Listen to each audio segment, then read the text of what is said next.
کو اور جو ہے پانی کو اپنے بجھا کر کے رکھو کہ بس تھوڑی دیر کا اور چند منٹ کا مسئلہ ہے، انشاءاللہ العظیم بہت جلد میں اپنی بات کو سمیٹ لوں گا۔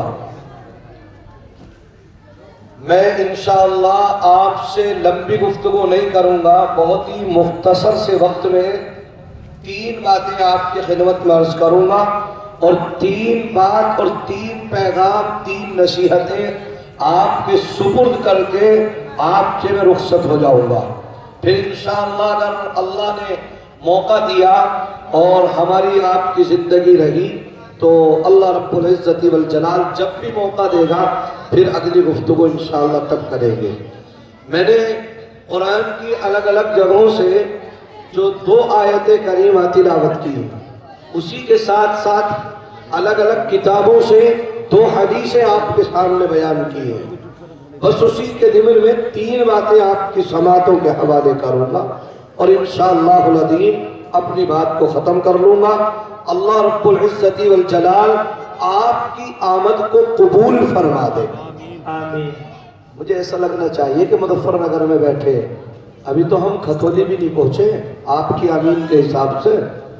اللہ رب العزت والجلال آپ کے مدرسہ تعلیم الاسلام کو دن دوگنی رات چوگنی ترقی عطا فرما دے۔ آمین۔ اب کے تو لگا ہاں بھائی قادر رانا چوک پہ پہنچے ہم، ہے نا؟ ایسا لگنا چاہیے کہ کیبل پوری میں بیٹھے ہیں۔ ہم نے باہر روڈ پہ آ کر کے معلوم کیا بھائی جسونت پوری جانا، میں کہتے ہیں میں تو پتہ نہیں کہا۔ میں نے کہا یار وہ شاید اشتہار میں نے نکالا، میں نے کہا بھائی وہ کیبل پوری ہے، میں نے کہا یہ سامنے بھی جو راستہ جا رہا بس یہی ہے۔ تو مجھے ایسا لگنا چاہیے جیسے اس ٹھیلے والے نے ہمیں لڑ کے بتایا ہو۔ اللہ رب العزت والجلال آپ کے یہاں پر بیٹھنے کو قبول فرما دے۔ آمین۔ واہ واہ ماشاءاللہ مولانا رضوان صاحب، یہ تو بڑے اچھے لوگ ہیں، بڑی محبت رکھنے والے ہیں، بڑی عقیدت رکھنے والے ہیں، اور اللہ رب العزت والجلال ان کی اس محبت کو قبول فرما دے۔ رات کا تقریباً 11:15 بج رہے ہیں رات کے اس وقت میں، اور آپ تمام احباب اس لیے یہاں پر بیٹھے ہیں تاکہ علماء کے دیدار کر سکیں، دین کی باتیں سن سکیں، اور ان کے اوپر کیا کریں گے؟ عمل کر سکیں۔ کون کون کرے گا؟ انشاءاللہ تو سب کریں گے۔ سبحان اللہ۔ تو پھر پیغام سنو۔ اللہ رب العزت والجلال، ہمارے اسٹیج پر بڑے بڑے مشہور شعراء علماء موجود ہیں۔ ابھی حضرت مولانا مفتی صاحب آپ کو بڑی قیمتی باتیں ذکر کر رہے تھے۔ ایک بچہ تھا، معصوم تھا، وہ شاید اسی مدرسے کا طالب علم ہوگا۔ میں جب کھانا کھانے کے لیے آیا، پیچھے ہی شاید وہ مکان تھا، اسماعیل کی آواز وہاں تک پہنچ رہی تھی۔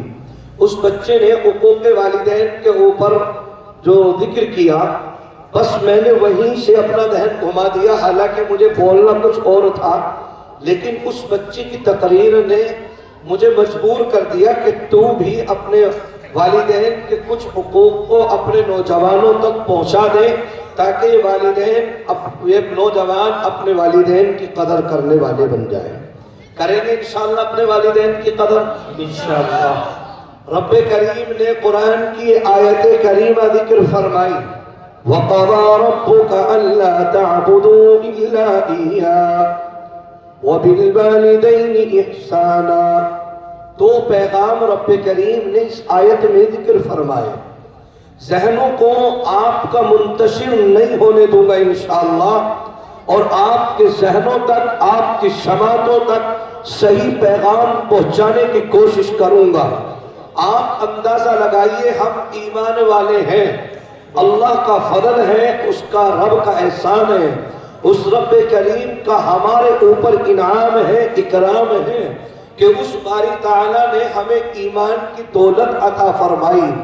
یہ ایمان وہ ہے کہ اگر میں یوں عرض کروں کہ اس ایمان کی وجہ سے تقریباً 1.25 لاکھ انبیاء علیہم الصلاۃ والتسلیم کو ستایا گیا، کسی کو کنویں میں بند کر دیا گیا، کسی کو چیر کر 2 ٹکڑے کر دیے گئے، کسی کے اوپر پتھروں کی بارشیں کر دی گئی، کسی اور دوسرے نبی کی طرف کو نہ دیکھیں بلکہ میرے اور آپ کے حبیب امام الانبیاء، تاجدار مدینہ، احمد مجتبی، محمد مصطفیٰ، یہ پورا مجمع اپنی زبان سے کہے گا صلی اللہ علیہ وسلم کہ جس وقت میں آپ میدان طائف کے اندر پہنچے، آپ نے مکے کی سرزمین پر، آپ نے طائف کے میدان میں جا کر لوگوں کے سامنے عرض کیا، اے لوگوں، یا ایھا الناس قولوا لا الہ الا اللہ تفلحون، اے لوگوں تم ایک اللہ کی وحدانیت کی گواہی دو اور تم کامیاب ہو جاؤ گے، تم کامران ہو جاؤ گے، تم منزل مقصود کو پہنچ جاؤ گے۔ تو آپ نے اپنے ان اکابرین علماء کی زبانی سنا ہے کہ آقا نامدار جناب رسول اللہ صلی اللہ علیہ وسلم ادھر یوں اعلان کرتے ہیں، اے لوگوں تم لا الہ الا اللہ پڑھ لو، ادھر آپ کے جسم اطہر پر لوگوں نے پتھروں کی بوچھاریں شروع کر دی، پتھر مارنے شروع کر دیے۔ قربان جاؤ میں آقا نامدار کی جوتیوں پر اور اس نبی کی جوتیوں پر کہ جس کے اوپر پتھروں کی بارش ہے، لیکن تڑپنے کے باوجود، اس خون کے نکلنے کے باوجود، ان لہو کے قطرات کے نکلنے کے باوجود وہ رب کریم کے سامنے اپنے ہاتھوں کو اٹھا کر کے کہتا ہے، ربی امتی امتی، پروردگار یہ میری گناہگار امت ہے، یہ میری ناسمجھ امت ہے، میرے مولا میری اس امت کے اوپر اپنا رحم فرما دے، اپنا کرم فرما دے، یہ میری امت گناہگار ہے۔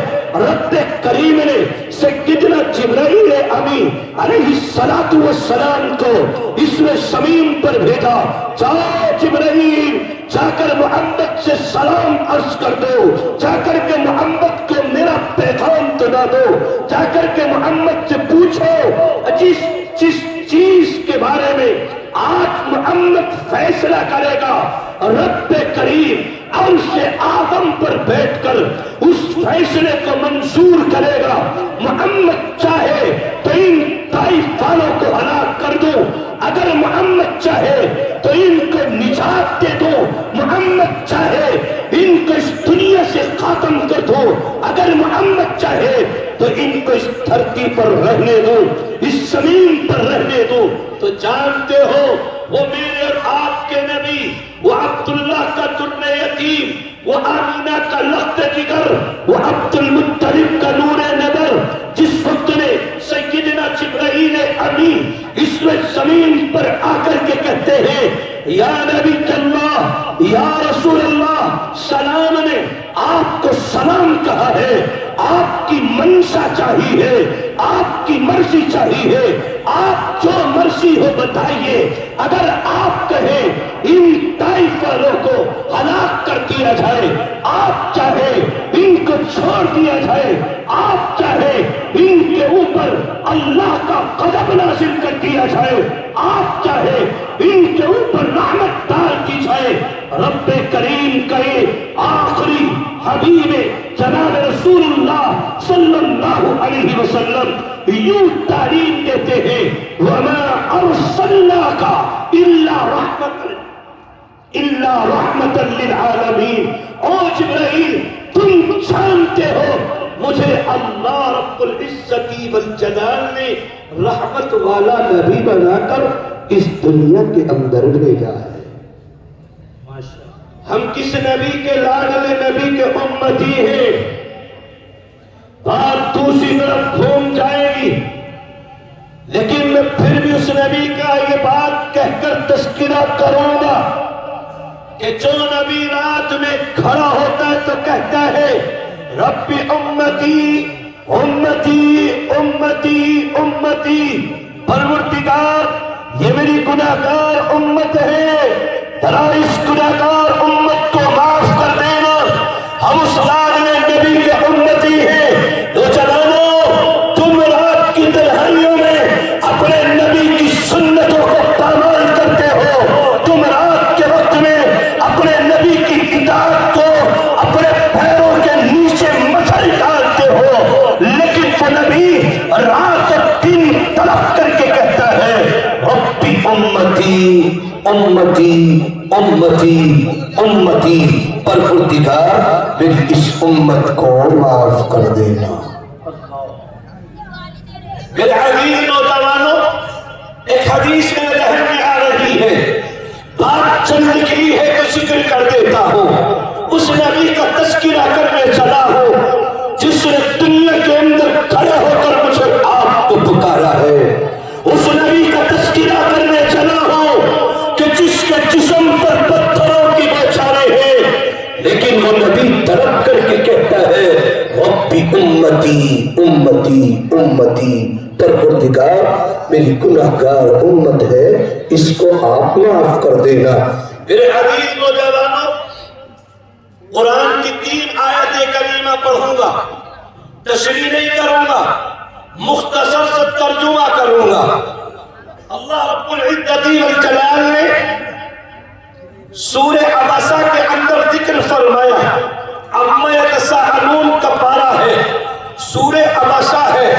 رب کریم نے ارشاد فرمایا یوم یفر المرء من اخیہ وامہ وابیہ وصاحبتہ وبنیہ۔ یہ 3 آیت کریمہ باری